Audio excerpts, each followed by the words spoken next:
Jewellery ಶಾಪ್ನ ಗೋಡೆಯನ್ನ ಕೊರೆದು ಬೆಳ್ಳಿ ಕಳವು ಮಾಡಿದ ಘಟನೆ ಕೊಣಾಜೆ ಪೊಲೀಸ್ ಠಾಣಾ ವ್ಯಾಪ್ತಿಯ ಮೂಡಿಪೂವಿನಲ್ಲಿ ನಡೆದಿದೆ.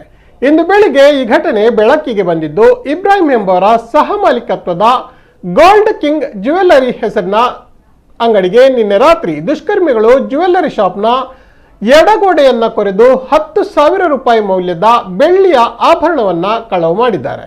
ಈ ಬಗ್ಗೆ ಕೊಣಾಜೆ ಠಾಣೆಗೆ ದೂರನ್ನ ನೀಡಲಾಗಿದ್ದು, ಸ್ಥಳಕ್ಕೆ ಬೆರಳಚ್ಚು ಮತ್ತು ಶ್ವಾನದಳವನ್ನ ಕರೆಸಿಕೊಳ್ಳಲಾಗಿದೆ. ತನಿಖೆ ಮುಂದುವರೆದಿದೆ.